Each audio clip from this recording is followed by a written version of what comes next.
All right, good evening. I have 6:30. It's Tuesday, February 4th, 2020. I'm here to call to order this meeting of the Columbus Common Council for a regular meeting. Pat, when you're ready, could you please take a roll call for us? Gray. Present. Johnson. Here. Reed. Here. Ryan. Here. Tylen is excused. Tome. Here. Drexler. Here. Thank you. If able, please stand for the Pledge of Allegiance. I pledge allegiance to the flag of the United States of America and to the republic for which it stands, one nation, under God, indivisible, with liberty and justice for all.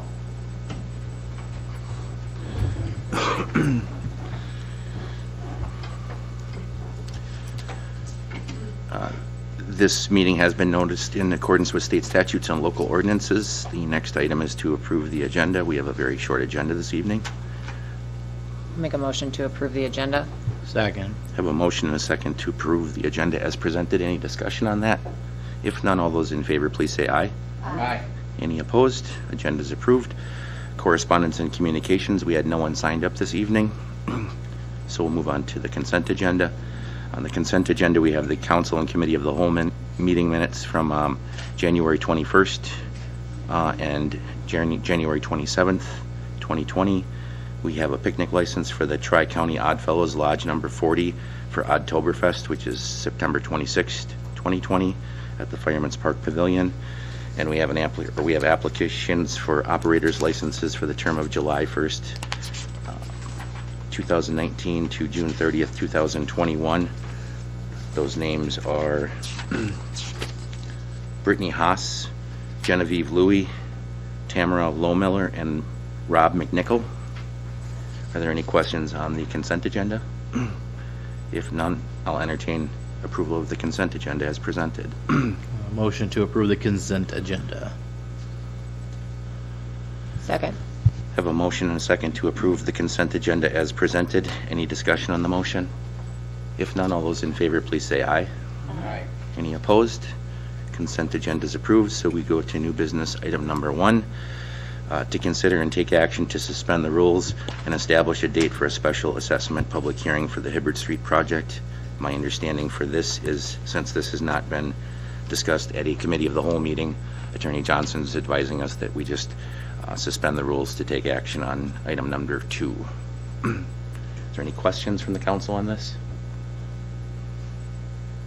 If there's no questions, I'll entertain a motion to suspend the rules. I have a question. Go ahead, Andy, sorry. Okay. Is this just for timing reasons that we need to do it this way, as opposed to go through, could be on the committee of the whole, could have been on there tonight or even the next one? Is there time constraints? That's my understanding. Because there's a class, like a certain notice that has to go out, and there's going to be, okay, Correct. I got it.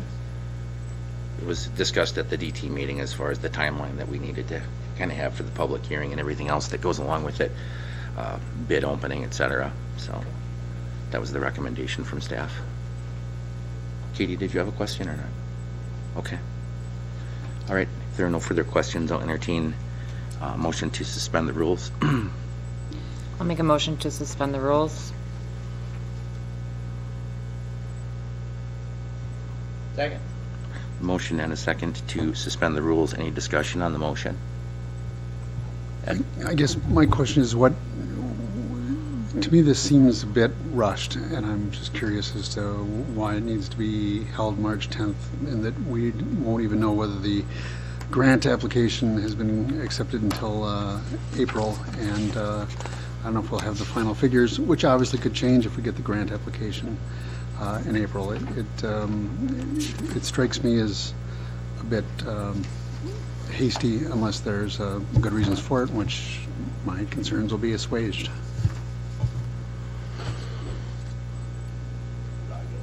David? My understanding is that the grant will not affect the assessment because that would lower the city's share. The engineer informed me that of the total cost, about 7% of the total cost is being assessed. We have the reports, and when we reviewed the schedule at the DT meeting and we consulted with the city attorney, it was the consensus to recommend to you to suspend the rules. You've had much deliberation on the merits of this project. You've tasked the engineer to design it, which has been done. And there's other components of this project, the bidding, the grant, awarding contracts and so forth. This aspect of the overall project could be moved along. We could get the notices started, and the engineer's report is done and could be presented in a more timely way. Obviously, you can put this off if you want, but after we looked at it as a team, we went through the schedule. City attorney said, if you want to propose moving this along, this is what we recommended. City receiving up to $600,000 wouldn't reduce the. Well, I could ask the city engineer to comment on that. He prepared the application, so do you want to talk to him about it? Okay. That was different than what I was operating under. Your question, Ed? Dave just indicated that if the city did receive this grant that we applied for from the state, that wouldn't affect how much any individual homeowner would be assessed? Well, that would certainly be up to the council. I mean, you guys could so choose to amend the assessment, but as I was directed to create it right now, it was based on basically the past policy. So there could be an impact, but you could also choose not to. So, I think there could be a discussion that could come out of that as well. Okay, and then, then the council would potentially be discussing it twice. I guess my feeling would be, let's have one discussion with the homeowners when we know what the numbers are going to be. It's only a month later. My urging is that part of the thing is they felt they didn't get a lot of notice along the way, and I just have a sense that it might be more sensible to let's at least wait until we get those numbers, and then we can give them a number. Obviously, the council can change their mind and reduce, or if we would get some grant money, I just believe it would make sense to hold off for a little while longer.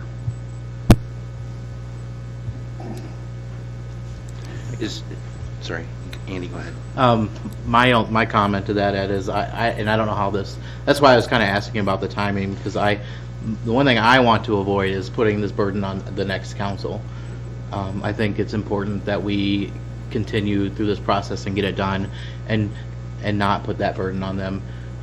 The first meeting I ever had as a city council member was something I had nothing a part of, and it was a very controversial and contentious issue. And I think we started this process, and this council should finish it. So I don't know how that works out with the timing, but that would be my goal. All right.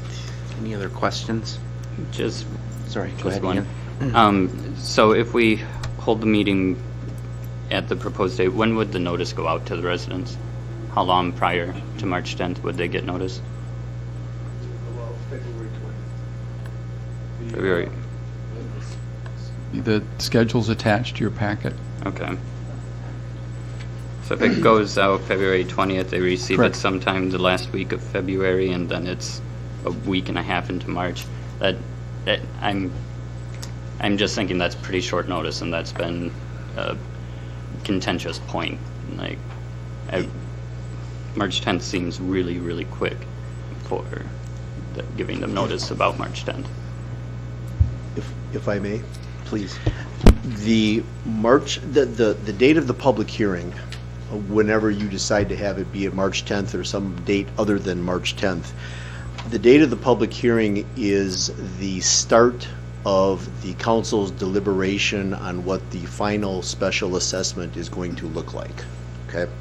So March 10th, the purpose of the public hearing is for individual property owners to come in and raise their concerns regarding the numbers that they're going to be able to look at that time. That will also be the time where you hear about Why am I being assessed, or am I going to get reimbursed somehow for the driveway that I just put in a couple years ago, or for, those issues that you've been hearing about from time to time? So that is the beginning of your deliberative process.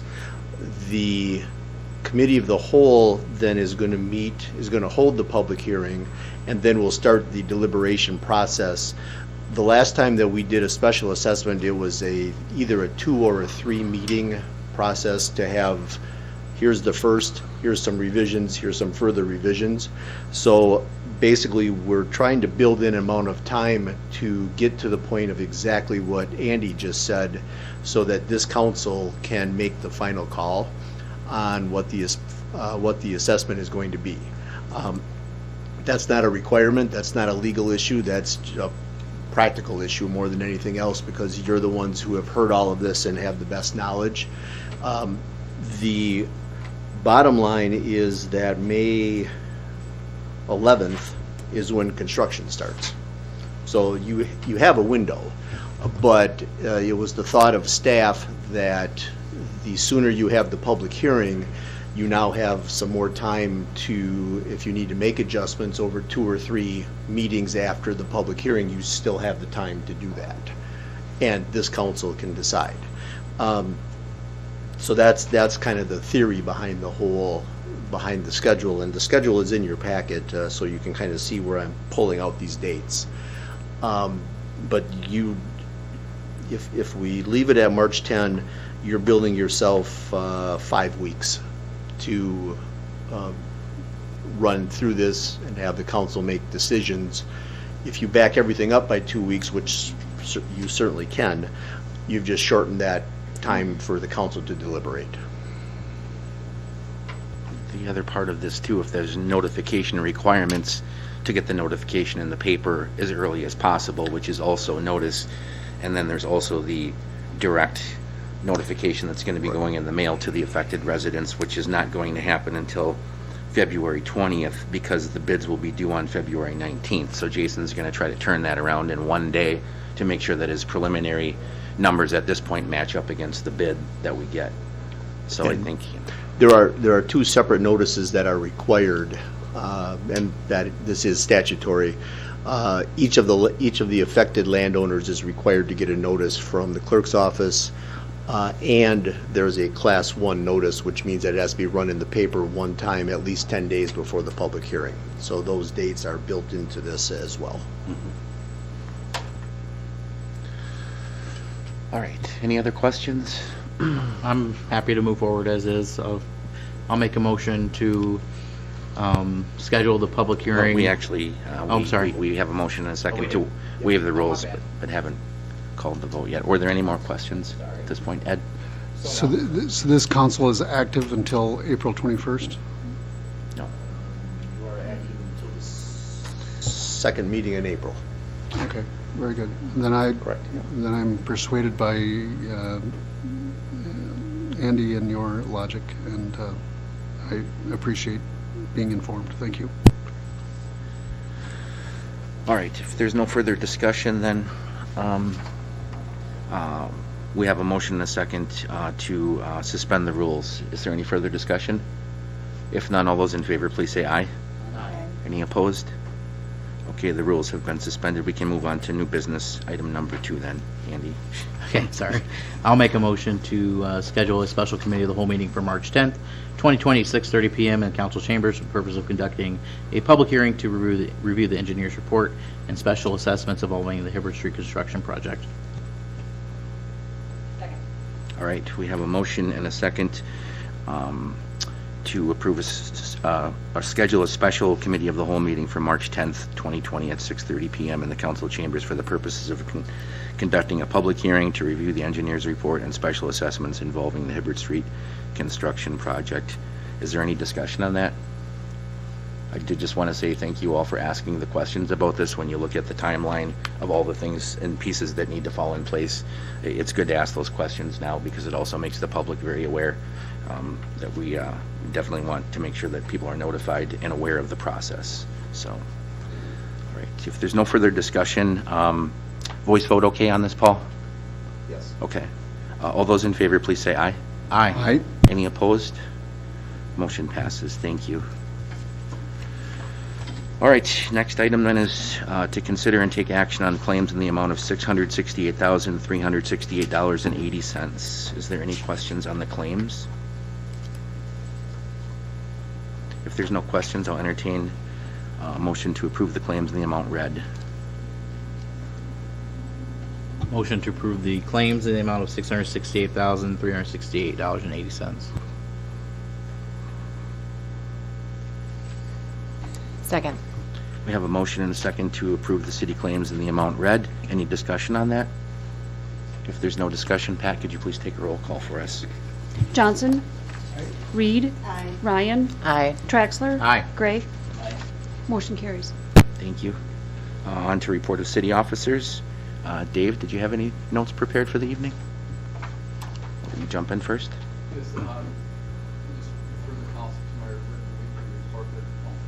Thank you. I just refer the council to my weekly written reports, but I thought it would be good to review the recent hires that have been accomplished this past month for the council and the public. First is the wastewater treatment plant. Troy Kehoe has been hired as the wastewater treatment plant laborer. Mr. Kehoe worked for the Columbus Department of Public Works for 7+ years, and the crews work very well together with snow removal and taking care of projects. And he is busy studying for his basic water certification. Pamela Frederick recently accepted an offer as Human Resources Administrator. Her first day on the job will be February 24th, and she has agreed to work with Administrative Assistant Kalen for training and orientation before Kalen's final day of retirement, February 13th. Ms. Frederick has 18 years of HR experience and is a resident of the city of Columbus. Formerly of Waterloo, that's where she grew up.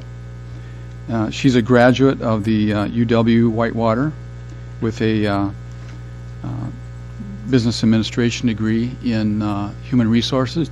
Human resources. Her current job is human resource specialist with the Department of Public Instruction.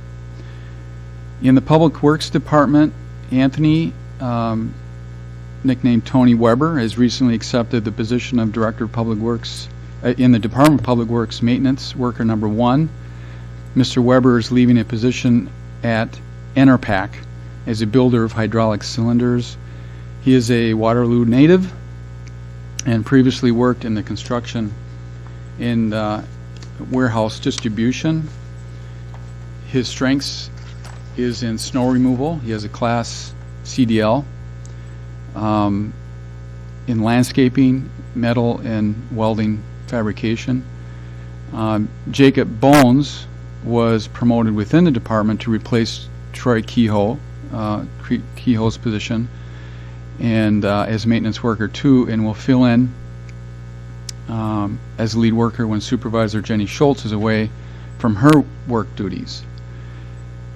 And with the municipal court, the administration supported the judge in that recruitment process. And recently, Rebecca Dean Bottom started as court clerk January 27th. She's training with former court clerk Becky Poiter. Did I pronounce that right?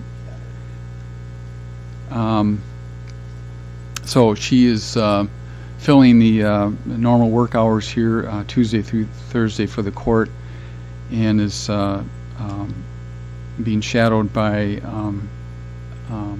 a court clerk from Beaver Dam that is the president of their state association, and also sat in the on the panel when they conducted the interviews. So as you know, we are in transition, and those were some important positions that have been recently filled. And I'd like to thank the staff involved, Director of Public Works and others, the city clerk that sat in on the interviews, and also Kalen, who I worked with her, just provided some oversight and guidance, but she did most of the legwork in filling those positions. So, any questions? Thank you. Thanks, Dave. I don't recognize the names for the new hires, but the DPW employee, Jake Bones. Boness. You said Bones, Okay, but I that'd said be a cool Bones. nickname. Sorry. Just wanted to point that out. Let's see, the city council is set to join the Columbus School Board, or School District Board for a joint meeting this Thursday, February 6th, to discuss the City of Columbus 2050 vision work and also the Columbus School District launching a legacy project, including a school facilities planning update. The meeting is posted as a council committee of the whole meeting and as a school retreat meeting, so there are no actionable items, only discussion. We'll be meeting at the Columbus High School Library at 6:30 on Thursday. The Ordinance Review Committee met again last Tuesday, January 28th, here in the council chambers. The committee began reviewing the Historic Landmarks Preservation Commission Code with CHLPC members in attendance. I thought the meeting was very productive and informative due to the format that we are utilizing for these committee meetings. The intent of the committee is to hold productive work sessions to begin revisions and updates to sections of the city ordinances. All meetings are posted and are open to the public. The committee is inviting relevant city staff and any member of the public interested in the code being discussed at those meetings.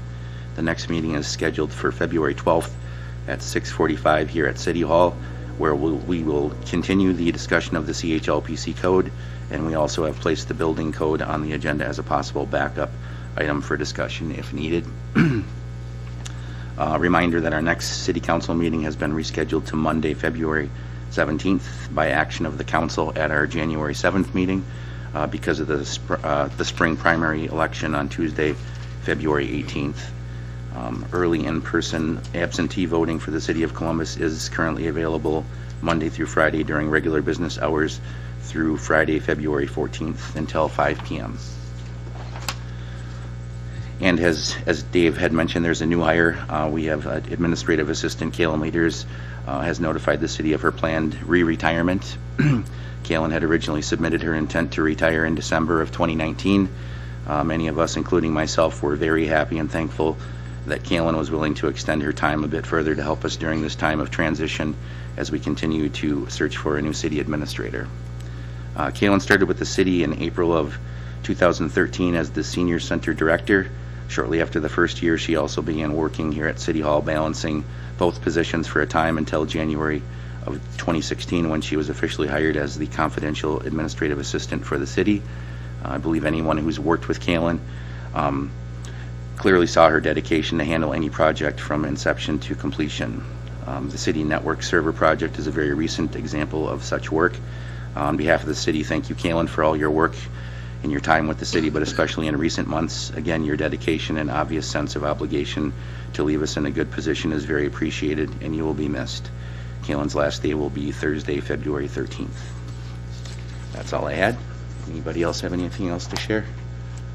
If not, I'll entertain a motion to adjourn. So moved. Second. A motion and a second to adjourn. All those in favor, please say aye. Aye. Any opposed? Stand adjourned for a few minutes and return with the committee of the whole meeting. Thank you.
All right, good evening. Welcome back to the Columbus Common Council. I'm going to go ahead and call to order the Committee of the Whole for Tuesday, February 4th.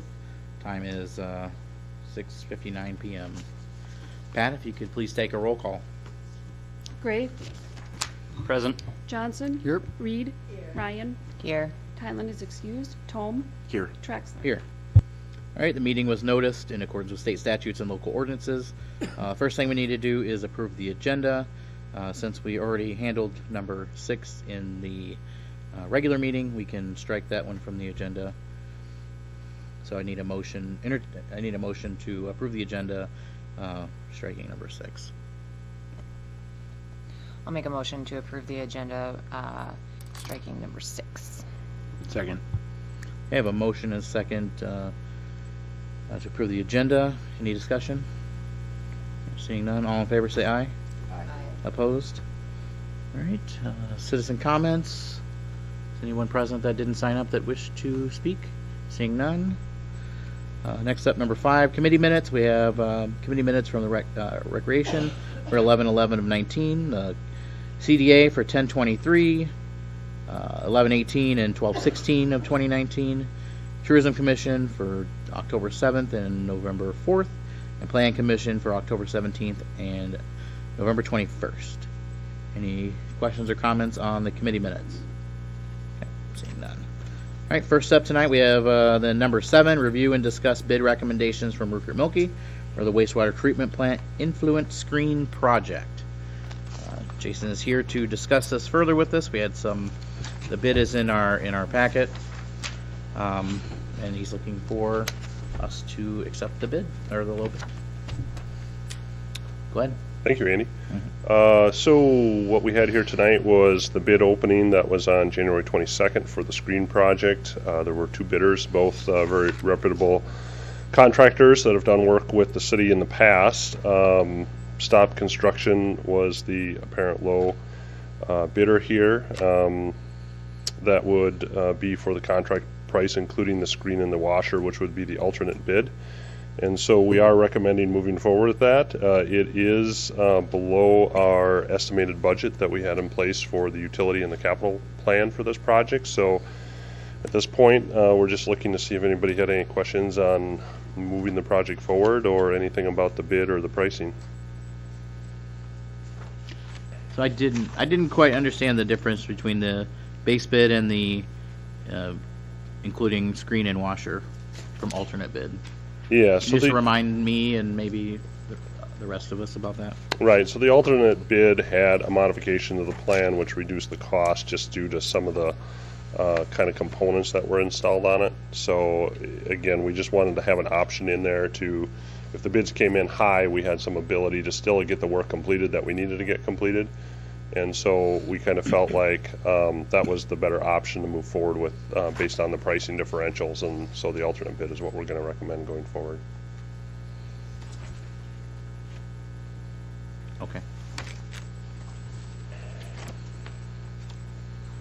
Right, so we're looking at the $798,000 for Staub Construction Corporation. Yes, correct. Trina? Oh, no, I just have the same question. So what kind of components were like $44,000 less? John, Just you to- want to help me out here? I'm See. pinch hitting for Dave, so.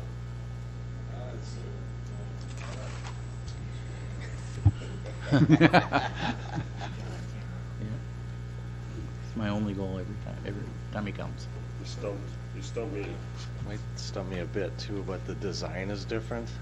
I think there's probably the company itself maybe, but we feel confident going ahead with the alternate design. The components are similar. There's an additional component, I guess, to the alternate bid. There's an additional screen, a brush that cleans the conveyors in a sense. So they're similar machines. Component-wise, one has just an added brush and an added motor. I think we get a better removal with the alternate bid, so even though it's a lesser or cheaper option or less expensive option, I think we get a quality piece of equipment that even removes more material, and that's what we're looking for, is to remove as much as we can. So it's still a screen that essentially cleans itself and doesn't require all the manpower that we're having to do now? Exactly, and, yeah, it has a tighter laminations or screen, so it's hard to explain, I guess. One is kind of a screening option, the other one is a perforated screen, so it's just a more efficient, I guess, operation of this one. I would encourage you maybe to look those up so you can see what I'm talking about. It's kind of hard to explain, right? But I can try to give you some more information, show you the finer points of that. Dave? Just share a couple of things that were shared with me. I was here for the bid opening, and Dave Arnett and a couple of the director's crew were there, and they were excited that number one, the low bid here is about 25% less than what was estimated by the engineer. It's better technology. John can get into more detail about that, but they had looked at this screen in Beaver Dam. They have the same technology, and so it's much better and for a much lower price. So you've got a higher technology for a lower price with this bid. And I guess what the engineer told me is that this manufacturer in the marketplace is creating more competition for better pricing. So That's what was You got a confusing good- me a little. I was like, okay, well, this seems like a better, more efficient technology that usually would cost you more. yes, Not less, yes, so. that's why I wanted to share that with you. Yeah, okay. Does that clear everything up for everyone? Mike? Do we have any experience with the selected contractor? Have they done work with the city or with the utility? Staub has done similar work at the treatment plant. Okay. Not this particular one, but they have experience in a lot of these, a lot of wastewater experience with these folks. Very good. Yeah, and I can also say that, not just with Columbus, but I've worked with Staub in several other communities who, they've been around a long time. I've been working with them for about 20 years, so I know that they're a good contractor and they specialize in this type of thing. So, and I'm more than happy to maybe just get a quick little summary for the next packet for you guys. I mean, I know, obviously, if you're happy in moving this forward, I'll have Dave maybe just type up a quick little paragraph as to what that difference was with the alternate, just to clear it up for you. Again, I know obviously that the alternates tend to be more because we're asking for additional stuff, but in this case it come in less, so it was good news, I guess. Surprising. Okay. Everyone okay moving that forward for approval? One more question. Yeah, go Was ahead. there a certain percentage of this project that was eligible for the Fall River Fund that we have? I thought we'd gone 12.4%? 12.4? Yeah. Okay. Okay, thank you. That's good news, too. Okay. Thank you. All right, next up, number 8, review and discuss agreement with United Liquid Waste Recycling, Inc. for hauling of wastewater treatment sludge. So this one is, United Waste Recycling. We want to continue sludge contract with them. Where we have a lack of storage space for the sludge, and John and crew wants to continue a relationship with that company. Paul has his light on already because, as you can see in the memo, there is some discussion that needs to be made about a couple of the items on the in the contract. So I'll let Paul talk about that. My goal is to have John stand on camera for as long as possible. So John, if you could just wait right there. And I'm gonna talk real slow. No, this is a project that John has been working on since April of last year. Basically, the contract that you see in your packet is pretty much the original agreement that United presented to the city back in April of last year, and at that time Patrick had me review it. I suggested a couple of changes to it. United made a couple of, I think I suggested 4 changes. United made 2 and didn't make 2. And we went back and forth with them for a while and finally decided to just put the thing on the back burner because it wasn't a pressing issue. And now we are back again because John would like to get this resolved and approved, actually. And the only 2 issues that I have with the agreement, and they're not huge issues, but they're also things that should be brought to the council's attention if they're going to approve this. And one of the issues is that there's language in the paragraph 2 that basically gives an option to renew the agreement, but there's no terms for the option. So that doesn't make a whole lot of sense to me. Normally, if you have an option, it would be on the same terms and conditions except for the price, perhaps. So I've asked them to put that language under the same terms and conditions in the agreement, and they have not wanted to do that. And I don't know why that is, and perhaps it's because they're not sure that when this agreement runs its course that they'll have the room. But then why put the language in the first place? And then the second concern that I've had is with the hold harmless language that is, I can't even remember where it is. It's somewhere in this agreement that basically they are asking the city to hold United harmless for any acts that they might do, but they're not willing to make a similar covenant with the city that they'll hold the city harmless for whatever United might do. And this is a situation where United's only the only risk the city has is if United decides to pick up the city's sludge, dump it on the side of the road someplace, and the DNR would catch up with the city. But again, it's one of those things where if you're going to have hold harmless language, I like to see it run both ways so that you're protecting each other, and they've not been willing to make that addition. So to bring this forward, John and I basically decided that here you go, council, here's the agreement. These are the 2 red flags that I'm identifying for you, and now you can do with it as you wish. Everything else is fine. Did they give you any indication why they wouldn't? I have not had any conversations with anybody from United at all. They've either went through Patrick or through John. They give you any indication, John, on why they wouldn't update the language on the hold harmless? I think that Paul pointed out that they might run out of room. They might not have the facilities to, or I guess I'm not sure. Yeah.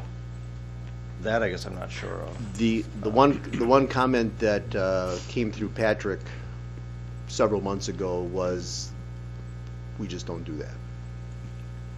And that's literally what they said. I don't know if that, maybe some accident that might happen on them. They would be hauling the sludge to their facility, so things that might happen like that, damage to the roads or things similar to that. Probably not willing to put that in the language. Okay. I mean, and then on the first point, Paul, I mean, what's the risk that we're taking by not having that? None. It just seems odd to me that they would give an option, but there's no terms and conditions that go along with the option. So what are you offering us is really the question. There's no risk to the city. This is, again, it's the reserved space at their facility in case we can't get on a field in the spring. We push the limits of our storage capabilities, so it's the best case scenario is not to use any of this space, but we'd like to reserve that. There's a lot of other communities that are in the same situation, I guess, where they run out of storage space, especially with the wet fall and potentially the wet spring. It's going to be difficult. I've reached out to other communities to try to maybe have a similar agreement with them, but they're unwilling to give up their space as well. So this is one facility that we can go to We just need some language. I think the pricing was, and then some other language, to get detailed into the contract, but it's essentially an insurance policy, I guess, to reserve space, hopefully not needed. Mike?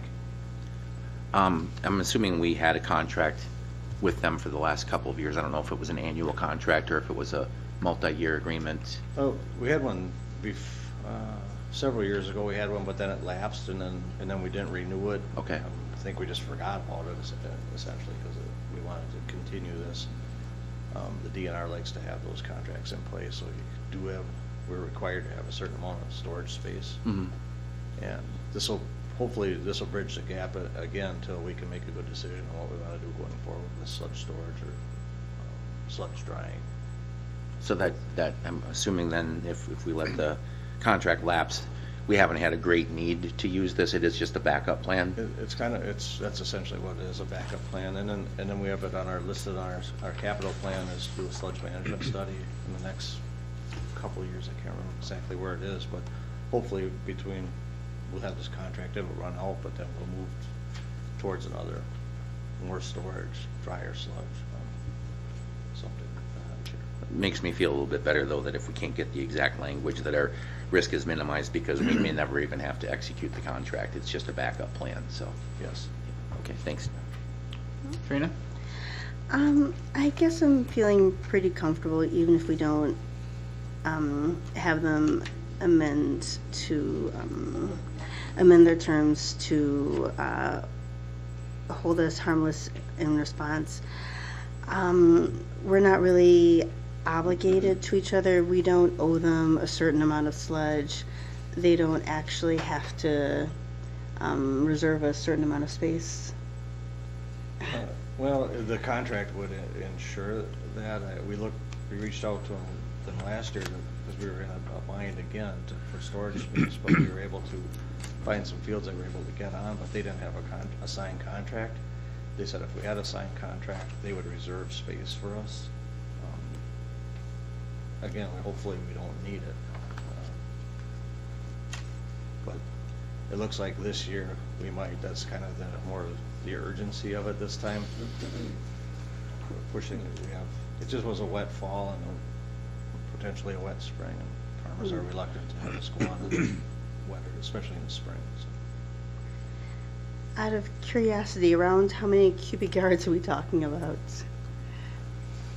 Well, 400. Okay. We can store maybe 800 in the building. We're at about maybe 400 now. Okay. And I don't anticipate us spreading sludge on the land until April or May. Okay. Unless the weather changes and dries up, but Thank you. kind of Alder impressed. Johnson. Pardon me?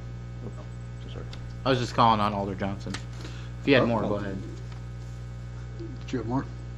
All right. Paul, on the option question, it's just if they offer us an option, the terms may change and it's up to us to accept it or not. That's That the is only correct. risk there. Yep. As to the hold harmless, it's, if they negligently had an accident on the road, we arguably could be on the hook as well, could we not? Correct. So not just an intentional act, but Correct. a negligent one. Is this an issue that we need to check with our insurance company, whether they would want us signing an agreement that theoretically, and again, the risk is minimal, I'm sure they're a good hauler, et cetera, but without this two-way hold harmless, our exposure is arguably a little greater, is it not? Well, it is, and I am not sure if this is something that your insurance carrier would cover in the first place, but it would be worth a check before your next meeting. And I agree with the mayor that because this is a backup plan, your risk is minimized. So I do agree with that. But I just want everybody to know that our risk isn't zero or It's not zero. limited to an intentional act. is Crawford. The example I gave was the only one I could think of where it might actually come into play. You know, you hear about people picking up. I love talking about sludge, but you hear about people, you know, Not to dump on you, but the situation of somebody making a pickup and then, being a disgruntled employee and dropping it on the side of the road before they get back to where they're supposed to go. I mean, that's Right. the one that came into my head. Right. So, But, and aside from that, an accident could happen. an accident could happen. Yes. And I just want everybody to know that although fairly minimal, It would be a good idea. it's not that we're without exposure. Right. So would it behoove us to know how much insurance they carry? Because our exposure would likely be secondary, and hopefully they would be primary, and our exposure would only come if they weren't able to cover it, I would imagine. So would it behoove us to make sure that before we sign this, we know their insurance limits, and that'd be something that we're comfortable with? If you can get that information from them, that would probably be very helpful. Do you think we could? I don't know. Well, I guess I understand they arguably have us over a barrel here, but if they're not willing to hold us harmless and they're not willing to let us know how much insurance coverage they carry, I'm a little uncomfortable, unless somebody can assuage me that look, it's about the chances of being hit by an asteroid. I mean, obviously there's always a chance, but obviously an exaggeration. But I want us to be aware that there is a risk here by us not signing a hold harmless, or receiving a hold harmless. And maybe the risk is minimal and they can assure us of that, and then I'll back down and not be as concerned. But by them not offering us hold harmless, and I would want us to check with our insurance company if they have any concerns, and without understanding their limits, I'd be a little cautious entering this. Are we in any time crunch on this at all? I mean, you have half your space left, right? Yes. You're not gonna fill that up between now and the next committee of the whole meeting? I hope. No. Okay, so I mean, Ed's got some good points. I mean, it's also very possible they're gonna tell us, no, you either take the deal or you don't, and I don't know who owns the sludge after it leaves our site. It's in their facility. Who takes ownership of the sludge, I guess, but they spread it on their land, their approved sites.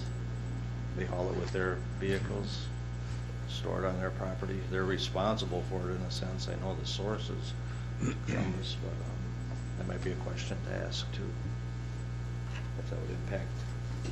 go ahead, Dave. We can contact our insurance and get their comment, show them the contract, and Okay. get their comment about it. Do you want me to do that? I'm not sure. Yeah, I mean, I don't think it would hurt.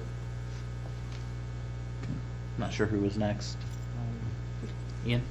Yeah, I mean, I'm really personally not very concerned about them not holding us harmless, because what would they even be seeking against us unless the city did make a mistake and the waste wasn't balanced properly or something? There is nothing that they would logically come back for us. They want to be held harmless because it is possible that something could happen that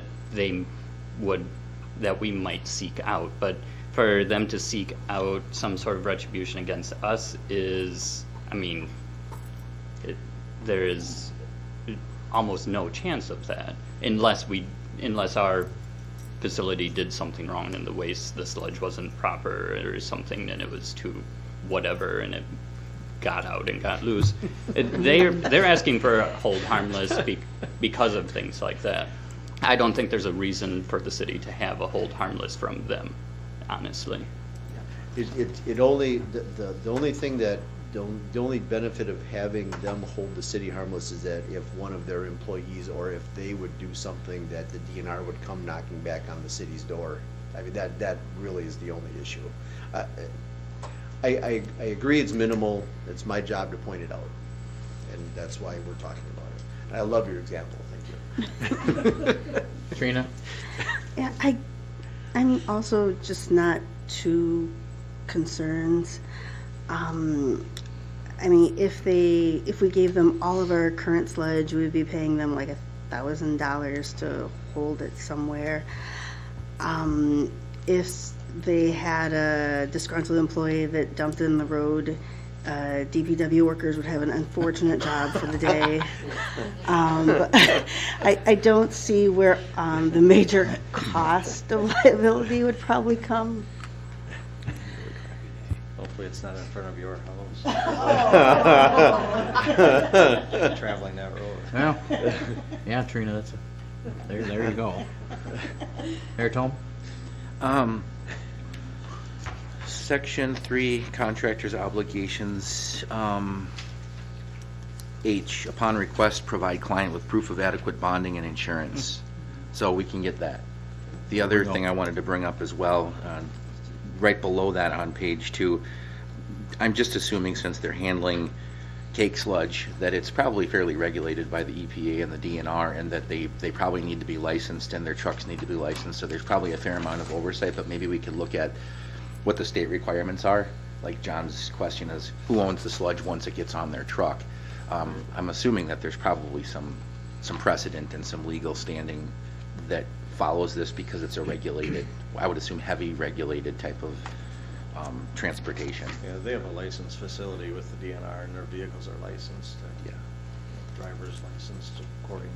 So I think we could find a lot just by looking at that they're regulated and there's oversight there too, which makes me feel a little bit more comfortable. But I do think we should still follow up and get what information we can. If it states right in there that we can ask for proof of adequate bonding and insurance, we should. So would this be something to bring back to the committee of the whole with that information, or are we good? Bring it to the regular meeting with that information?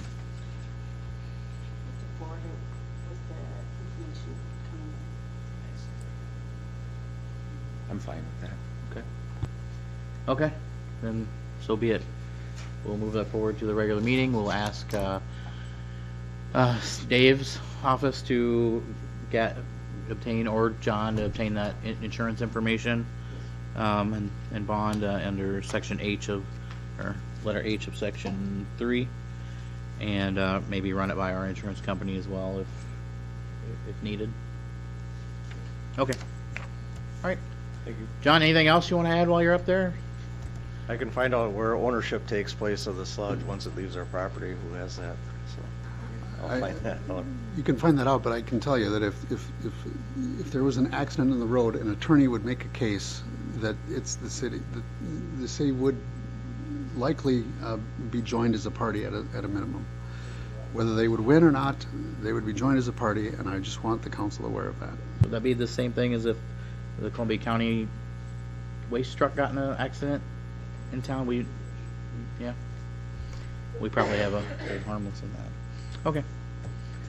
Thanks, John. Thank you. Have a good night. Next up, number 9, review and discuss HLPC Pavilion ADA entry project. Carolyn Fredericks is here from the HLPC. Good evening, council. Just wanted to ask, in your packet was the plans and drawings from the architect for the Pavilion ADA project we are working on. Also the State Historic Preservation Office approval on the project and the plans. So I just wanted to entertain any questions you might have on the project itself. Well, I've seen it a few times as liaison, and I think it looks wonderful. You got the sign off of State Historical Society, so that's a bonus. Mm-hmm. And Carolyn is looking for the council to council approval to move forward with the project, and approval to require bids per the specifications in the packet. So, if you have any questions for Carolyn, she's up there right now. Mike? I talked to Carolyn about this a little bit before it came on the agenda, but I think she's looking for some guidance on whether we need to have Attorney Johnson look at the bid specifications, or whoever whoever would be appropriate to review that before it goes out to bid is what you're looking Correct. for. Yeah, HLPC, would like council to advise on that, what you're most comfortable with. I think that's why this is the first step, because if we're going to start spending any legal fees or any staff time on it, that the council needs to kind of, say, we're good moving ahead. Yep. So I would ask Attorney Johnson if you have an opinion on that, if we have a standard bid specs review sheet or what we do. I do not. I mean, normally I do not get involved in bid process at all in the city. I mean, Jason's office handles most of that. Okay. I mean, I know what the rules are as far as how the process works, but if you're asking me technical, mechanical questions, that's the wrong person to ask. Maybe it's an R&M question, Jason? I apologize, I was reading something. I think the question is if the HLPC wants some assistance from staff to review the bid specifications prior to posting the bids, that they've got everything laid out appropriately. I don't know if that's something that R&M does. I mean, you guys are more infrastructure, but if there's someone within R&M that could do a review for them. Yeah, or I mean, advise. the public bidding process is very similar depending on the trade, but again, the front-end bid documents and the bid bonds and the contracts and the special provisions and stuff will all be similar. So, a quick review wouldn't take much on our part, just to kind of breeze through. As a matter of fact, I think we did that on one of the last projects for the pavilion as well. Yeah, I think it was the elevator. We spent a little time just double checking through some documents and provided some comments and some feedback back. So, yeah, we're more than happy to help out. Then we know we've got everything squared away. Okay. I also wanted to mention, as far as through the bidding process too, the architect that did draw up the plans and such for us is also willing to any specific questions that any of the bidders may have. He would like to, and we would be happy to pass that right on to him, that they can contact him, get those questions answered, and in that bidding process. So he has offered that as well. Do you have a estimated goal for when you want to go out to bid for this? Time-wise? We didn't set a specific goal.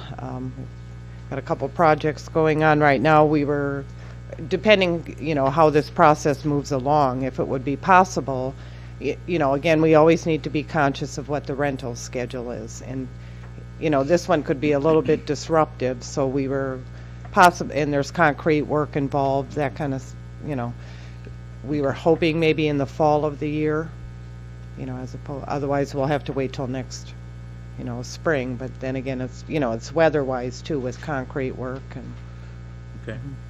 we did, and the renters did survive the elevator project and the bathroom remodel, so. Okay.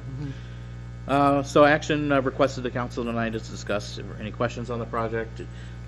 Looking at the information in the package, you guys have any questions for Carolyn on the project? I had one more. Go ahead. Did your architect create the bid specs for you That is- already? Yes. Okay, so you've got something that someone Yep, can I have review. an electronic copy too. I could send to Jason if the council would be okay with that. Okay, I'm fine with that. And is the council okay having Rupert and Milky review bid specifications? Excellent. And then is the council, well, he said he didn't want to get involved. Or, oh, well, you normally don't get involved, is what I meant to say. Okay. So instead of Attorney Johnson, Rupert Milky? Okay.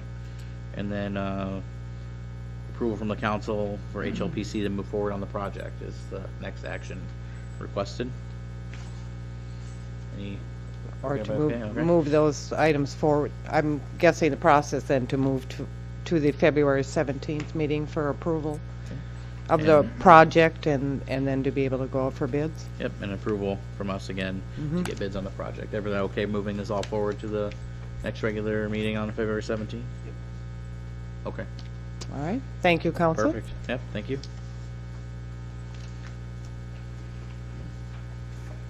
All right, next up, number 10, review and discuss 2020 capital projects budget amendment and resolution. This is back in front of us again. I don't know if, oh, please, go ahead, Dave.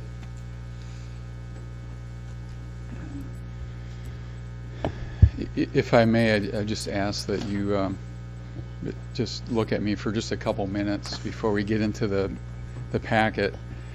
I'd like to start back at your special meeting on December 10th. You just approved the budget, and you called a special meeting to look at the Hibbert Street project and borrowing for that project, and a report from the city engineer, and he presented options for mill and overlay on streets. In addition, the finance director and other department heads diligently went through projects that and capital improvements that they felt were needed in their various departments and presented them. And in my interim role, what I observed is a list of projects and the need to, because in the course of the discussion there were discussions about other sources of funding that could go towards these projects and not borrow for them, and there was some merit in the discussion about the particular items, the equipment and so forth, if they merited being part of the borrowing because of their useful life and so forth. And it was a good reasoned discussion. And so the directive to me was to look at other sources, work with the finance director, bring those forward that could be used towards these projects. So take that off the borrowing that you're considering. And in addition to that, what I suggested in my reaction to that at that time is that you needed to approve this in the form of an amendment to your capital projects budget. And the purpose of the amendment is to balance the priorities with how you're going to pay for them. So I have met with the city engineer, and he went through with me. I'm familiar with the analysis that is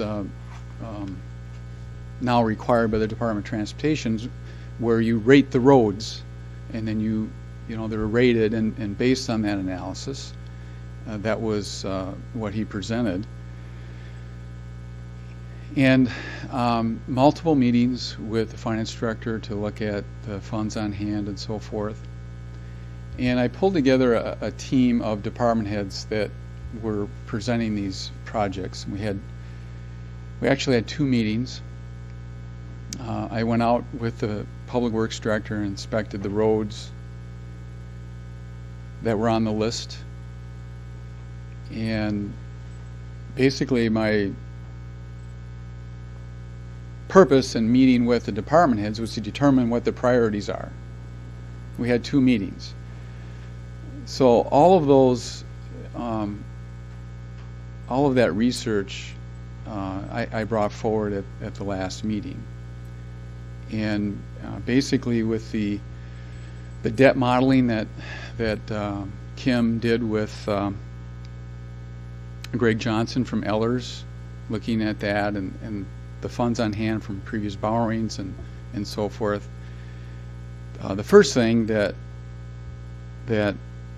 we decided is that if you were to borrow money, add all those projects to the borrowing, it just isn't something that you would want to add to your levy in the next few years. So what you have before you tonight is about $1 million less than what was presented on the 10th. I also suggested that you not do the mill and overlay. I think the estimate was about $203,000. And pointed out, again with my discussions with the public works director and the engineer, that with Hibbert Street and the additional overlay that you're doing at Collins Street? Turner Street. And what Jason is recommending is that you do seal coat over the streets that were crack-filled this past year. You're looking at over a mile of streets that will be reconstructed, overlay, and slurry seal. And of the total inventory of 27 miles, that's a good program without doing the mill and overlay and adding that to your debt. The other thing that I recommended is that there are needed improvements to the facilities. But given the process that you're involved in with the visioning with the 2050 plan, that it would be wise to table those projects for now until that's completed. The planners inform me that the timeline is about July, the summer. You have a huge referendum, school referendum coming up in April. And once you know what the decision is, that'll put you in a position to have a good assessment of your facilities going forward.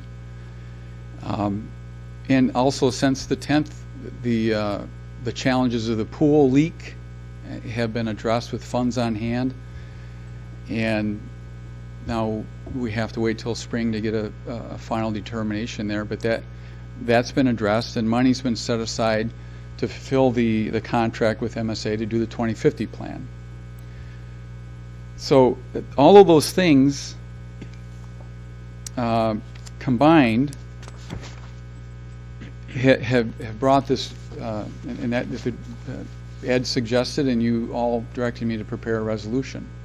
So I've prepared a resolution, and there's some new information from the last meeting that have been incorporated into this report and into the source of revenues to pay for the projects. And the first thing is, and this is good news, that the engineer's estimate is less for Hibbert Street at $1,432,930.89. So that's down from the $1,550,000. So that's been incorporated or adjusted. The second thing is that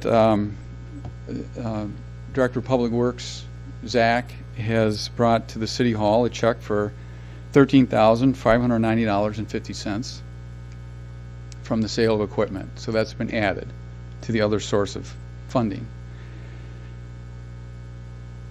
My third bullet point is, upon further investigation of the balance of proceeds from the 2018 GO bond in the amount of $95,552, that is a cumulative total. That bond issue went towards parking lot improvements, street improvements, and the purchase of your share of the fire truck. It's the total. It's not $95,000 the street improvements. So legally, you can't take that $95,000 and put it towards street improvements in 2020, but you can use it towards debt, and that's what's being recommended. The other new piece of information, the other information that Kim pointed out to me, is that the debt service budget you approved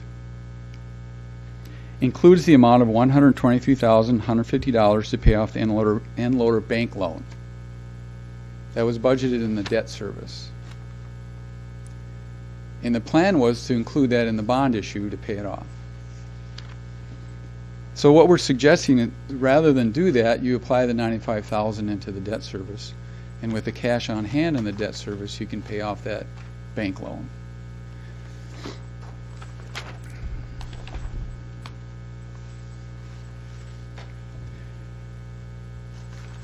Finally, the 2017 GO bond for James Street There's a balance there of $70,599.31.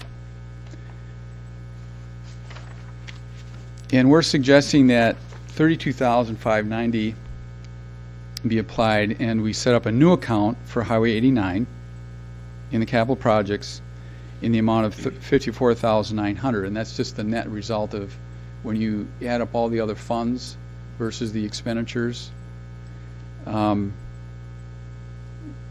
That's the number that we end up with. And the DOT, per our discussions in closed session, will reimburse the city for those land acquisitions for the Highway 89 project. But number one, you need an account. Number two, you need to have that money up front to make the payments and then be reimbursed. So we're adding that recommendation to the amendment to add that account for the Highway 89 project.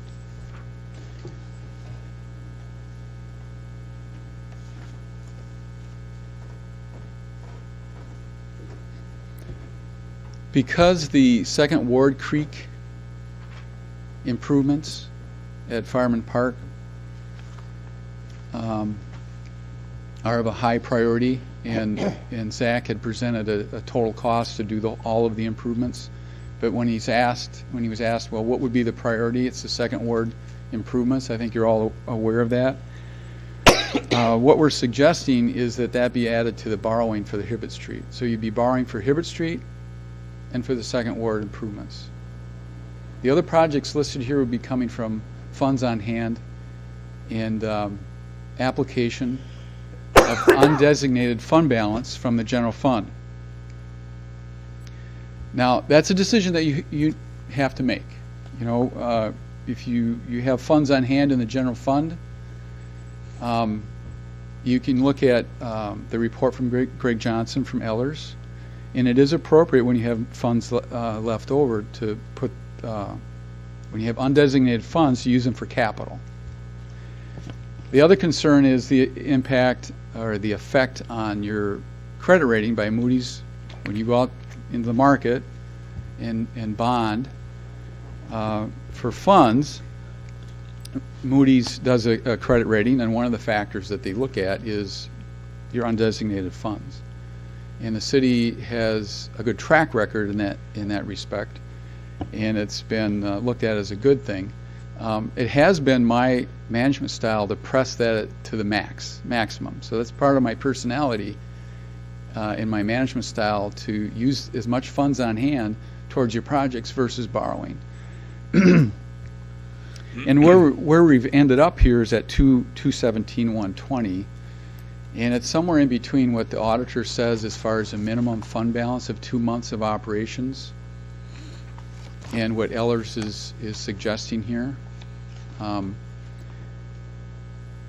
So the resolution for expenditures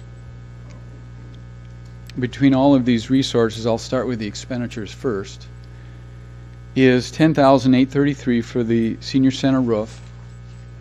And we taught, as I just mentioned, that with the improvements that are needed in the buildings, defer a table of those until after the 2050 plan is presented, and you can look at the facilities assessment from MSA. But the roof is leaking, and it should be attended to, so that's the number we're at to patch it. The police department improvements include $7,100 to replace 2 AC units. My understanding is they're 20 plus years old and should be replaced. The police department radios at $56,300. The Second Ward Creek improvements at Fireman's Park, $75,000. Hibbert Street reconstruction at the recent estimate from Jason at $1,433,000. The street sweeper at $175,000. The Highway 89 right-of-way expenses at $54,900. And then the transfer to debt service fund of $95,552. So it's a total of $1,907,685. And that would be funded by the tax levy that you already approved of $14,180. The borrowing, use of borrowing proceeds for Hibbert Street and Second Ward Creek. The funds on hand from the 2018 GO obligation bond of $95,552. The balance from the 2017 obligation bond of $32,590. A transfer from the general fund undesignated of $217,120. And the asset disposal funds, which is increased now because of the check that Zach gave us, for a total of $40,243. And that balances out the revenues with the expenditures. So the formal resolution is here, and I'll entertain any questions. I had one, and I may not be just in this part, but when we're talking about the police department improvements of the AC units, there's also going to be some work on the wall out front. Is that in a different part of the budget? That's been budgeted for. So that's, okay, that's Right, the in the facade actual improvements. budget, Right. not, That's, you've approved that in the budget already. I thought so, but, 23,000.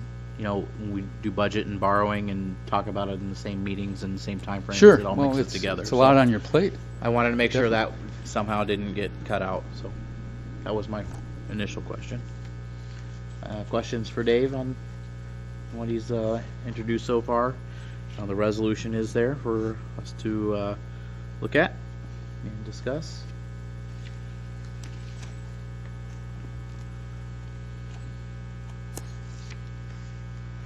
I guess I'll say the, as far as the road, the mill and overlays, maybe we don't do it in 2020, but I don't think Columbus can afford to kick that can down the road. That's how it was done prior to, I would say, Mayor Tome's time on council. It started to get started ramping up these projects, around 2014 or so, and I would like to see that continue. And I know that, we're doing a new road reconstruction, which is one road in the city and a couple of, slurry seals, but, there is a big need for road improvements in Columbus in general. So, since I won't be on council, I guess I'll just be on my soapbox here. I think that this should continue, at least in 2021 and beyond. The roads are bad, and we need to fix them. Thanks. Anyone else? Mayor Tome? Oh, sorry. Go ahead. Go ahead, Ian.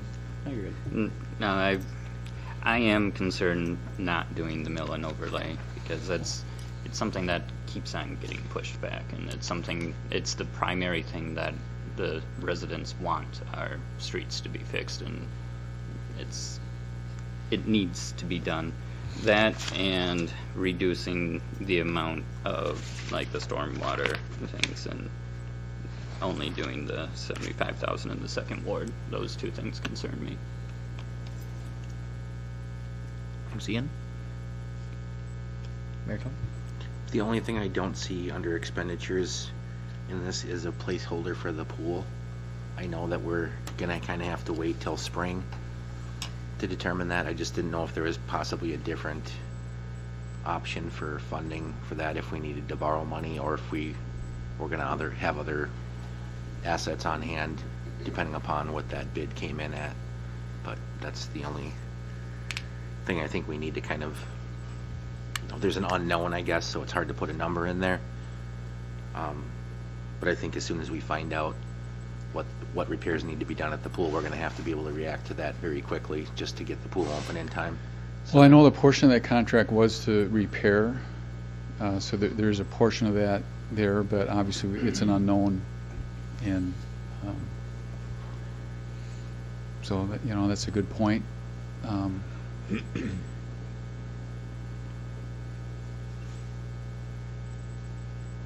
Because the contract was to dig down and do the pressure test and look at both directions, and they weren't able to really complete that, and they're recommending to come back in the spring.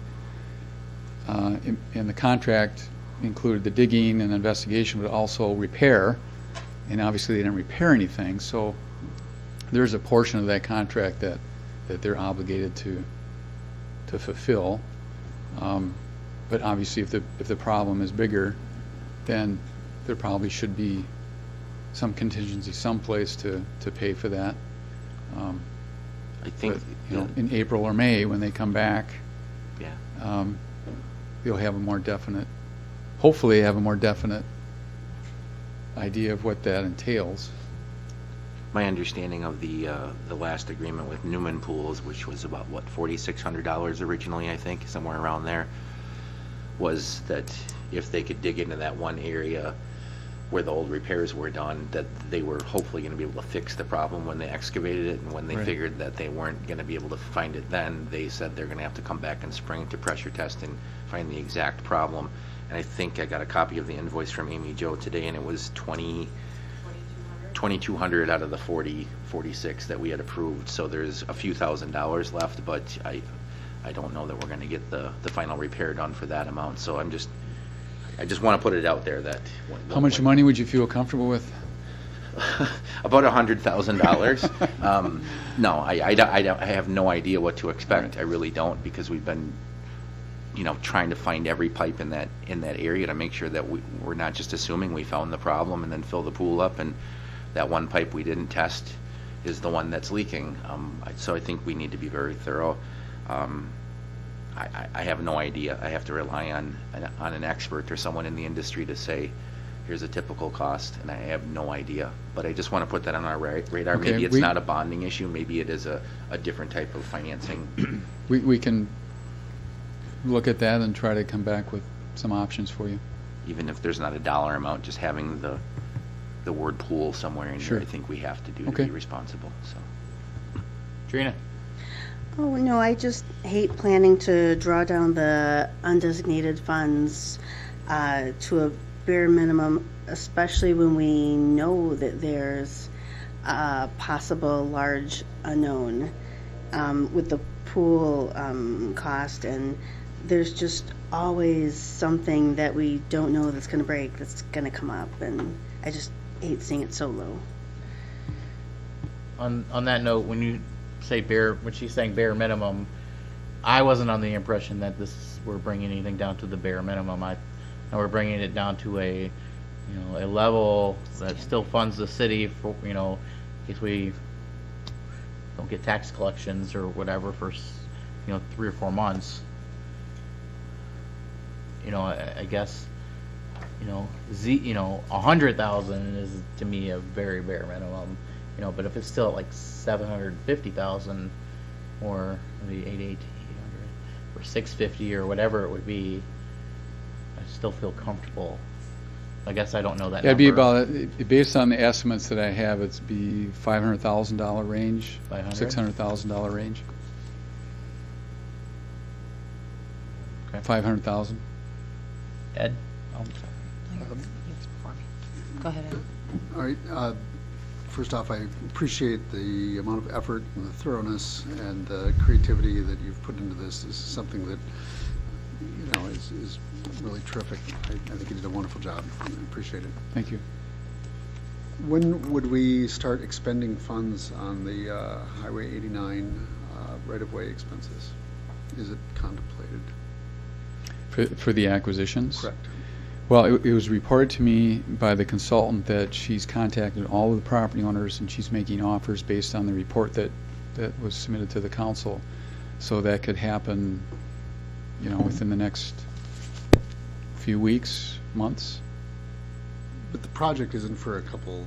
No, yeah, the highway project is slated for 2022. When would this 54,900 start being drawn down? Now.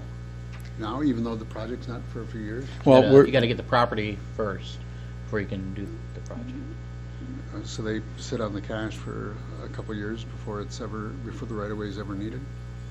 No, we're purchasing the right of way now We're purchasing the right-of-way now. with the money of the And then, 54,000. and they're gonna hold on to that cash, that right-of-way money cash, even though the project's not gonna be for 3 years. Well, the homeowners get the money. Correct. They're sitting we write them a check now for a project that's not gonna happen their right-of-way isn't gonna be needed for a while. The project isn't gonna happen for a few years. I just wanna know if that's the mechanics. Okay, very good. So, because I was hoping that this 54.9 wouldn't be tapped immediately, but apparently is going to be tapped in Yes, it is. 2020. Very Right. good, thank you. Yeah, we have to pay up front and get reimbursed later. And frankly, I don't know what the timing is. I could find out before the next meeting and include that in the report. You know, this is the DOT, so, well, Katie? I just wanted to chime in here and say, in response to Ian, I understand, I feel the same ways about the mill and overlay, and it's very disappointing to not be able to do those additional projects. However, I do think it's really important that the city is very responsible with their borrowing.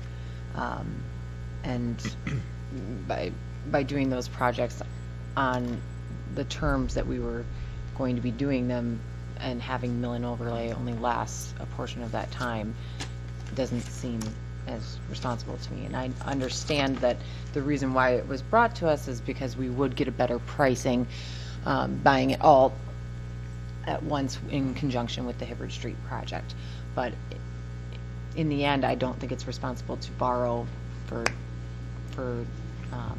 20 years, I think it is, for a 10-year project.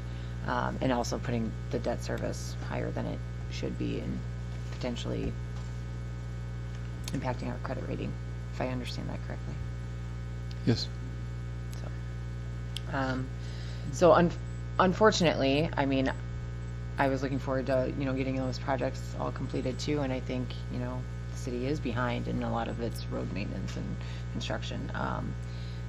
But I do think we have to be conservative as well with the funds, so. So what would we do with the county project then? The money from the county project that we apply for every year? Would that go, will we just not do it Well, then? you budgeted 75,000 in your operating budget. Or You have 75,000 in your operating budget. we would spend on slurry seal. Well, that's the initial recommendation. Jason can probably answer more the detailed questions there. If I may, can I make another comment? Yeah, sure. These are very good points, and I think it speaks to the value and need of a long-range capital improvement program. You've approved a policy. It needs to be implemented, and I know you value that because you've made it a priority for the next administrator to do. And I would hope that you can incrementally be putting funds into that with your annual budgets towards road maintenance and build that up. You have DOT aid that comes into the general fund and so forth that could build up that 75 incrementally over time, where you'd have an equipment fund that you could build up over time. So you have cash on hand to put into road maintenance, to mill and overlay and so forth, and to purchase equipment. So you're not forced to have to borrow for those things. And that's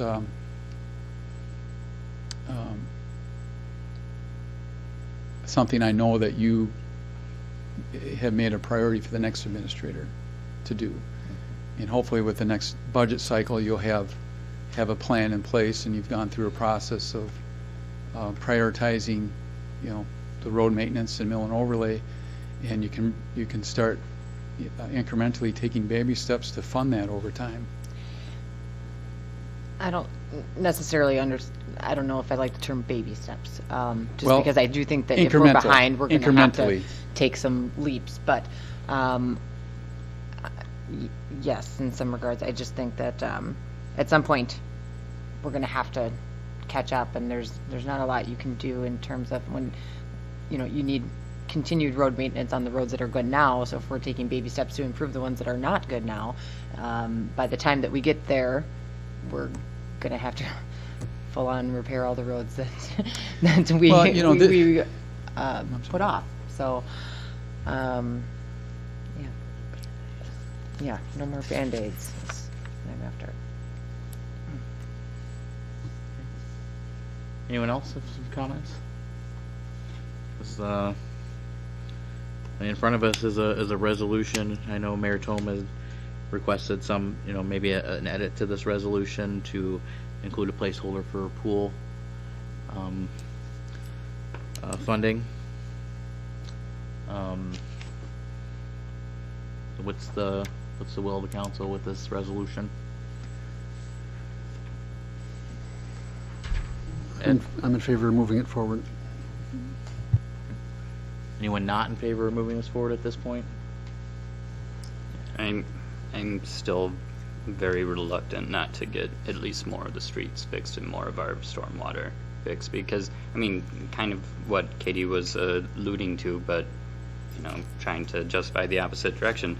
It's, if we are looking to build up funds and things, that is what we should be doing, but we're going to have more things to fix. We are never going to catch up. We are never going to get there, and our roads are always going to be garbage.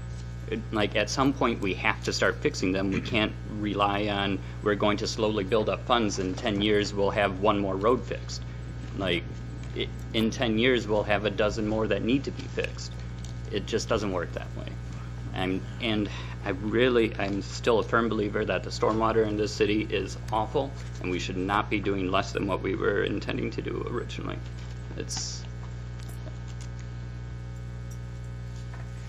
Thanks, Ian. Katie? I'm just referring back to the point that I don't think it's responsible to borrow for a project that's not going to outlast.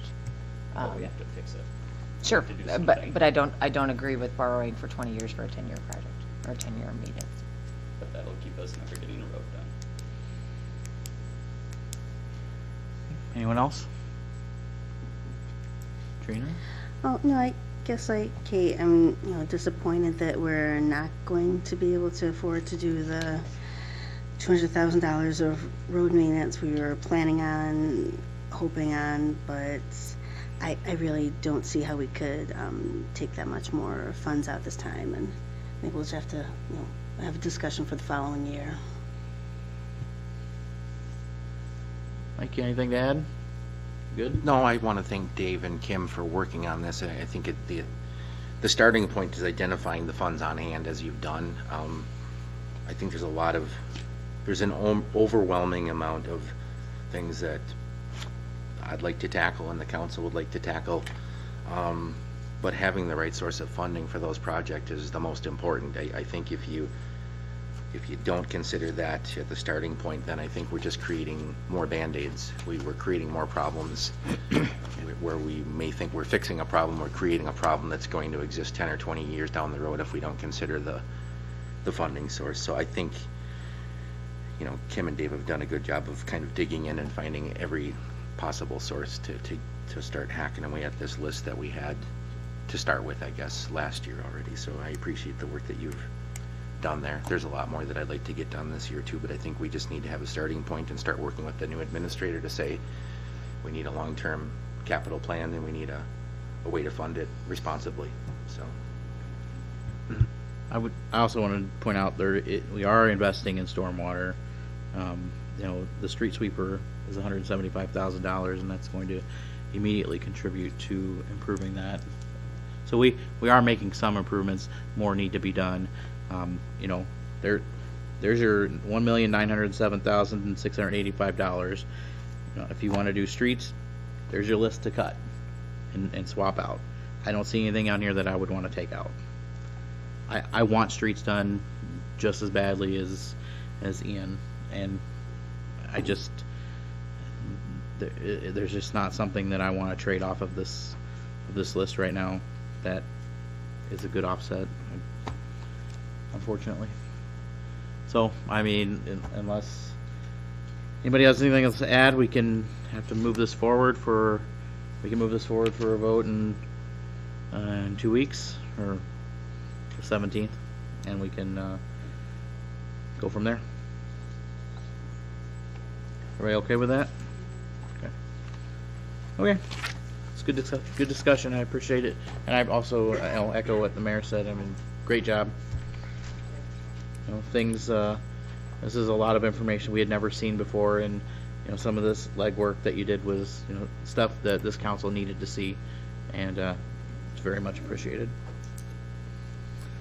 Next up, number 11, review and discuss private sewer lateral replacement program. I don't know, this, we've seen this before. We offer the clay lateral replacement.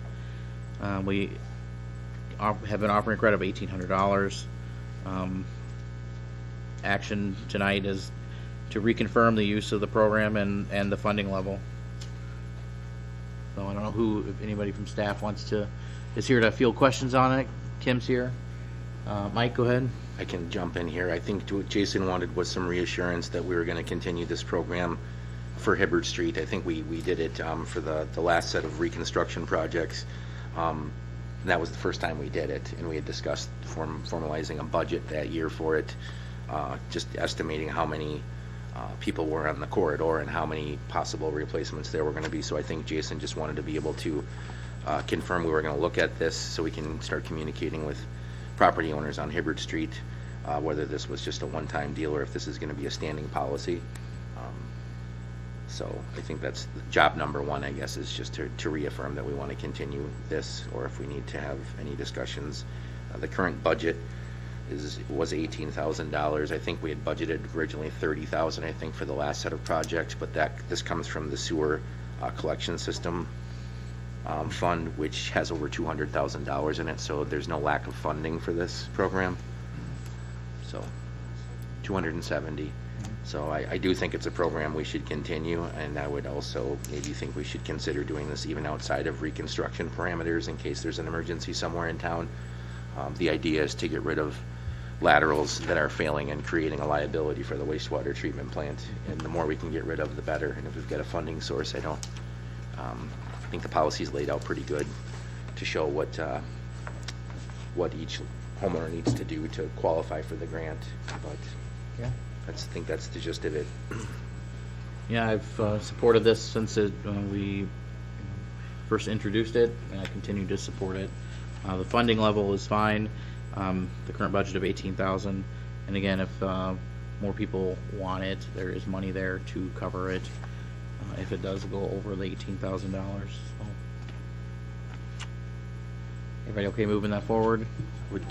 Jason, did you have any concerns about the application of the way things are drafted right now on this? Does anything need to be clarified, or did it work the way we wanted it to the last time? Yeah, I would say in 2018, I wouldn't say seamlessly, but I would say it worked very well. I thought the process went well. There were several people that did take advantage of it, and so I had no objections to using it. Again, I think you reiterated my question to the group tonight was, just so we can reach out and start communicating with homeowners that this is an available program, and that if they are interested, we can certainly incorporate that into the project as we get closer to moving forward. I will remind everybody here again that because of just how we define the lateral, that the city is responsible for the sewer lateral from the main to the right-of-way, and then from the right-of-way to the homeowner is private. So that is the portion that this would apply towards, is the piece from the right-of-way into the home. So just wanted to make sure everybody was clear that was the portion. As part of our project, we will be replacing from the street to the right-of-way under the city's project, and so this would be just that private piece. So, Okay. Any questions for Jason on this item? We'll move it forward. Okay, so I think, Jason, you're probably up for the next one too. Are you up for the TAP grant? Oh, Matt, sorry. All right. Yeah, I probably should have figured that out. Next up, number 12, review and discuss Wisconsin DOT Transportation Alternatives Program TAP grant application. Sure. Hi, Matt. So you probably remember in early December, Jason prepared the MLS grant. One of the two projects for the MLS grant was the trail network, finishing some trails throughout town, most notably kind of in Cardinal Estates and also in Cardinal Estates subdivision, and then also in Kiwanis and Fireman's Park. Recently, in early January, some WISDOT staff reached out to me and asked you guys gonna apply for the TAP grant? And I really hadn't thought of it. And so we discussed this at a DT meeting, and one of the things that came out of it was this, that project that we applied for MLS would be perfect for the TAP grant. So I took the opportunity to, I talked with the mayor, and he thought it would be a good idea to apply. The deadline was, when they reached out, the deadline was 2 weeks away, so we didn't have much time to bring it to council. So that's why we're bringing it here tonight. So I went ahead and I filled out a grant. I coordinated with WISDOT, and one of the good things is we had a Safe Routes to School plan that was completed in 2009, and because we have that, it actually helped our cause. And after chatting with the WISDOT folks, I put in the application. So the key things to note is that we do have to, council has to pass a resolution of support by April 17th. There is a local match for this program. It's 20% of the total cost. For this case, it's a $442,000 project. So the 20% would be about $88,481. The WISDOT recommends, due to this is federal funds, so they recommend with any project that has federal funds on it that if it's 100% locally designed, you're more competitive. That's what they recommended. So that's what we applied for. It did go above the 20% cost. But the one thing I noted in the MLS grant application is that the city was willing to go up to 50% to be more competitive. So we're still within what the city was willing to do for the MLS grant. So I figured it was a way to make our project stronger. So right now what they're doing is they're taking their applications in and they're filling the out 2 years for the program. So the project will either tap in fiscal year 23 or 24. So there wouldn't be any sort of local borrowing needed for a couple years. And also there would be a real estate component to it. It would most likely come in the form of permanent limited easements.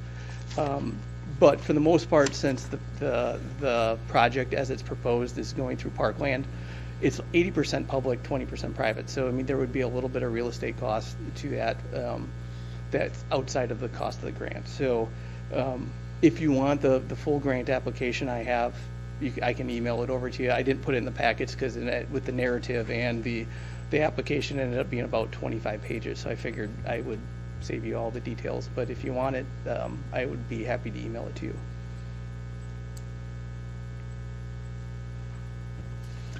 So the map you have in here, is that what you submitted in the application? Correct. And it's the same map that we submitted for the previous one, but I did have Rooker Milky helped update it to show the existing trails, because I was looking at it and I was kind of talking in the narrative about how it's going to connect a lot of the system, and without those existing trail networks in there, it looked a little odd with the way I was describing things. So Nothing on this map that I can see would take it out to that Warner Street Park area. Is that the case?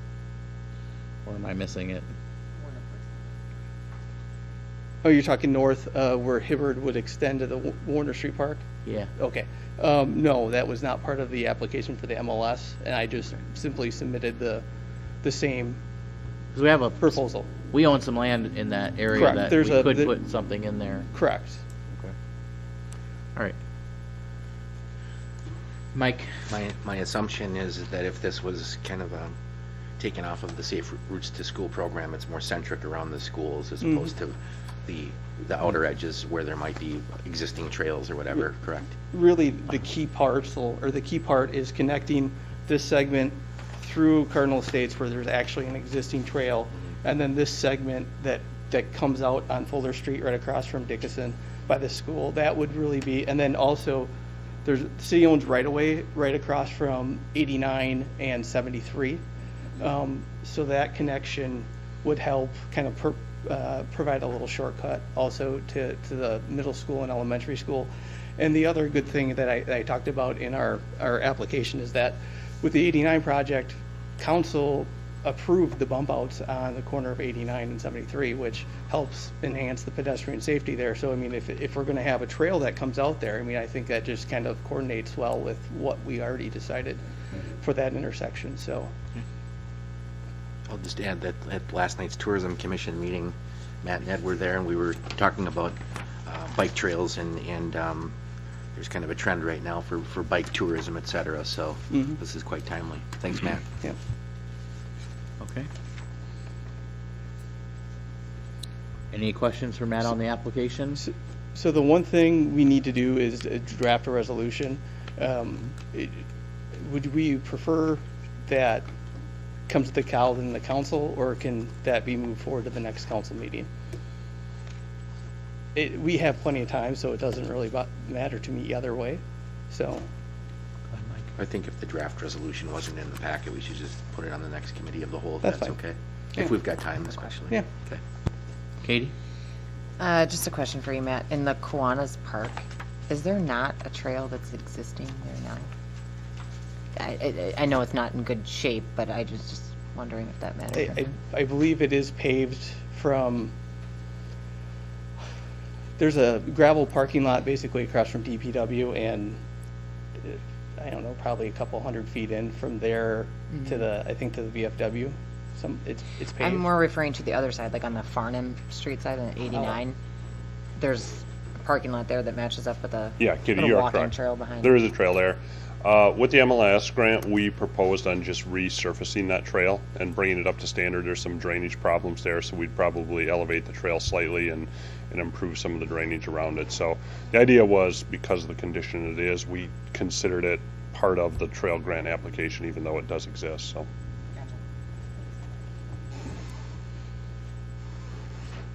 Okay.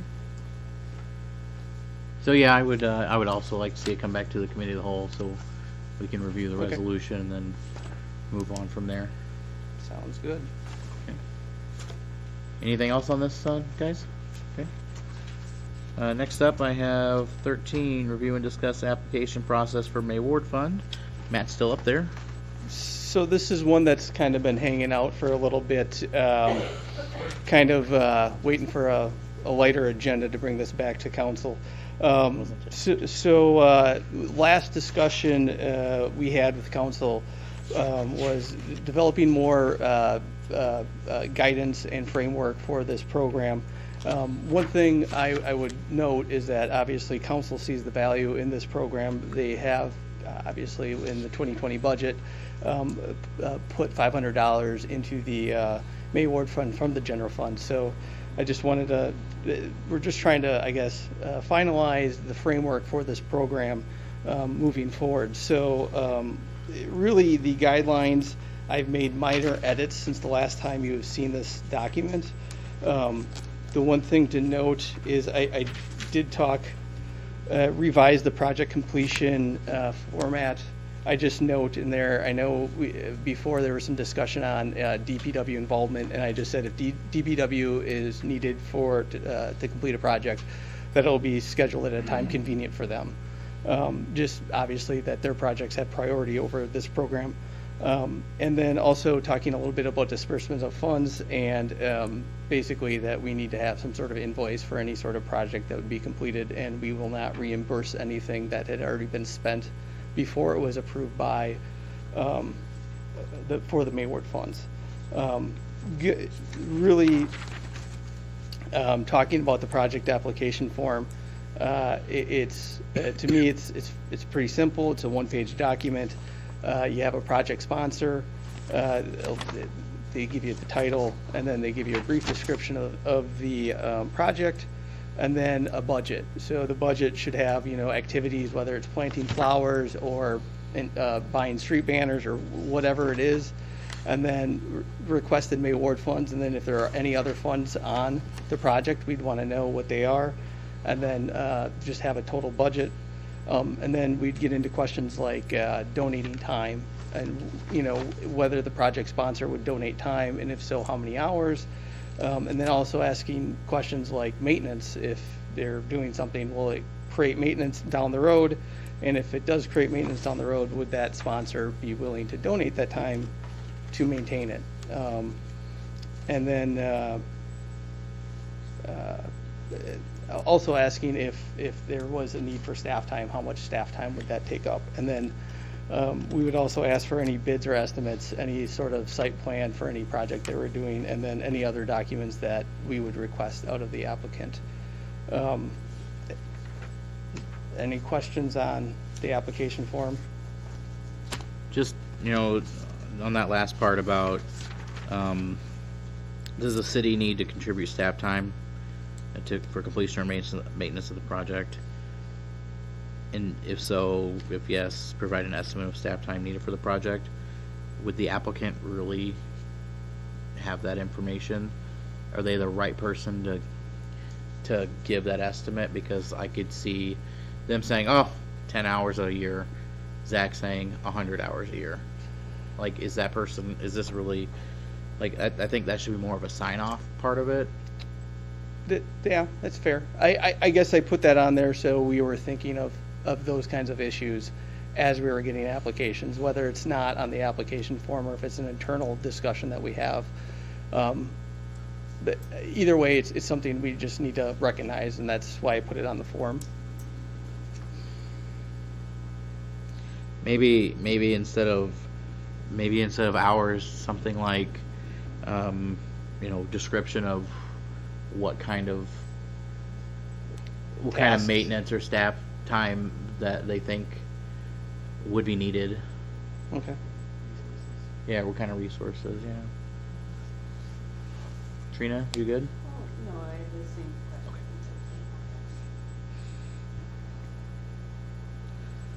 I think this is good. I mean, it's a lot better than nothing that we've had before. So this is a really good step. Mike? Yeah, Matt, thanks for starting of application form. It's way more than we've had in the past. I guess my main question is project sponsor. Who is a project sponsor? Could it be my 9-year-old daughter? Does it have to be a 501c3? Do they have to have any liability? Is it a person?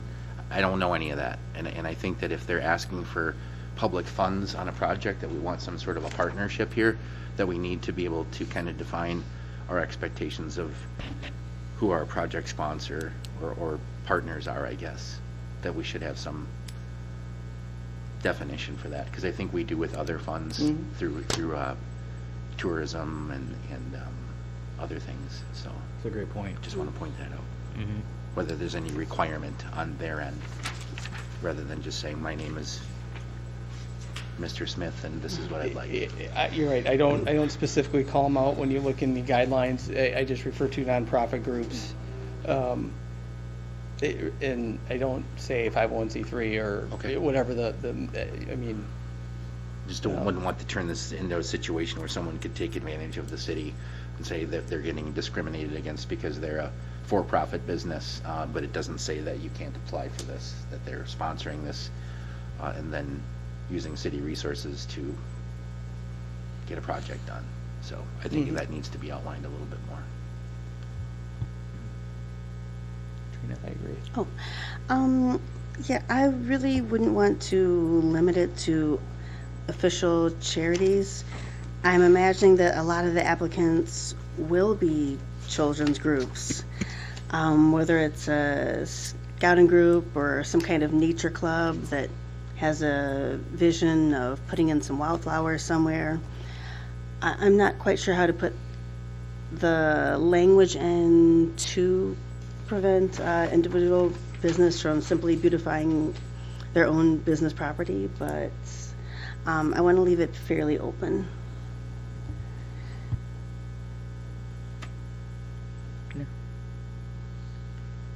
I agree. Okay. What do we want to do with this? Spend more time with it at another committee of the whole? Do some more, have Matt go back and look at some of the things we discussed? Or Matt, what are you thinking? Well, the other thing that I didn't get to is the donation form. I essentially, I looked at the city's monetary donation form and borrowed it for the most part. And it basically is pretty simple. You put your name and address and phone and all that kind of stuff in the donation.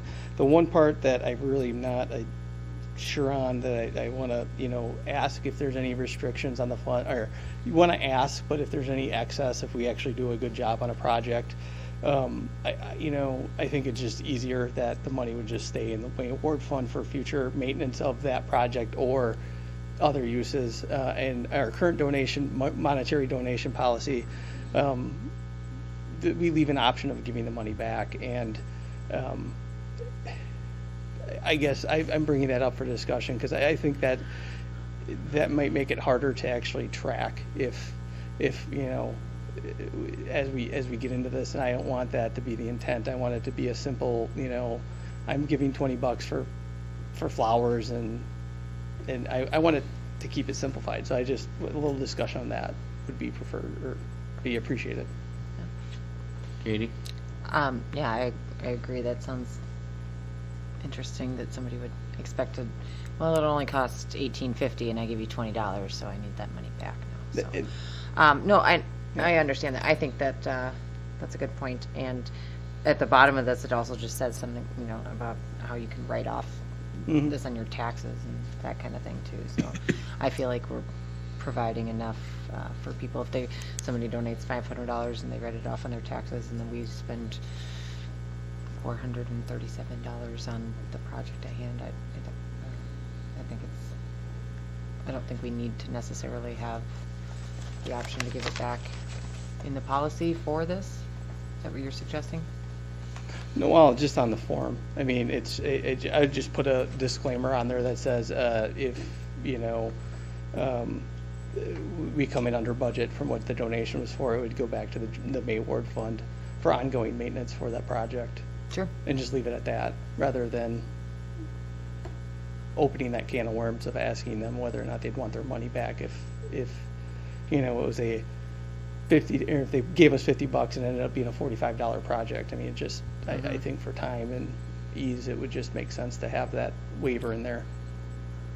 I agree.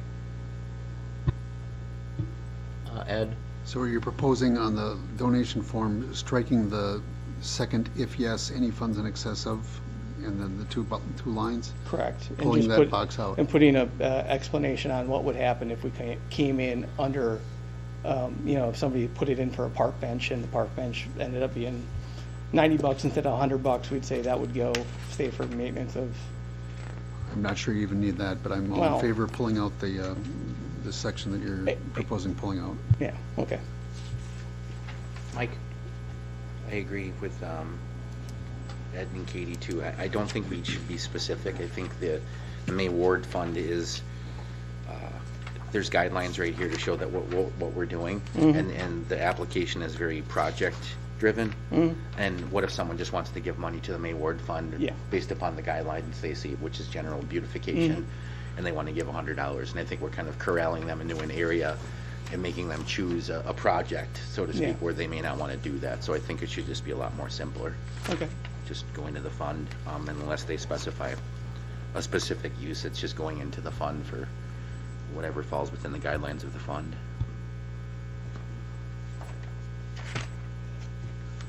Well, then I will plan on revising the who can be a project sponsor type language, and then bring this back at the next meeting. And then hopefully that will be that, and it will be approved. And then there are a few, I know there are a few projects out there that are looking to do something this year, and I know I talked with the FFA, and we have to, they're gonna grow the flowers for us again that turned out so well last year. So obviously we need to place the order with them, and there's a couple other things that are out there that are potential opportunities in this year. And then, so. Okay. Anything else from Matt? All right, we'll see that in the future committee of the whole. Yeah, thank you. Thank you. All right, next up, review and discuss 2020 hazmat coverage agreement between the City of Columbus and Columbia County. This is another annual agreement that is pretty standard. We do this every year. We need somebody to be our hazmat agency when we have an emergency that we can't, that we're not qualified to take up. So there is a budgeted amount that we've done. We have an invoice here. It's all covered. Paul, do you have any comments on the agreement? No. Okay. Any questions on the agreement, Mike? Looks like they raised their rate $13 this year. Oh, no. I'm very concerned about that. I'm just kidding. Yeah, I know. All right. Everyone okay moving this forward? All right. Excellent. Those are the fun ones. Super easy. Okay, next up we have number 15, adjourn to closed session pursuant to state statutes 19.85 sub 1 sub G, conferring with legal counsel for the governmental body who is rendering oral or written advice concerning strategy to be adopted by the body with respect to litigation in which it is or is likely to become involved. I would need a motion to go into closed session. I'll make a motion to go into closed session for the reasons stated. Okay, I have a motion and a second to go into closed session. Any discussion on that? Pat? Johnson? Reed? Ryan? Aye. Tome? Traxler? Aye. Gray? Aye. Okay, Motion we will carried. be going, we are going into closed session now. We will not be returning to the air, so thanks everyone for tuning in tonight. We'll see you next time. We're now in closed session.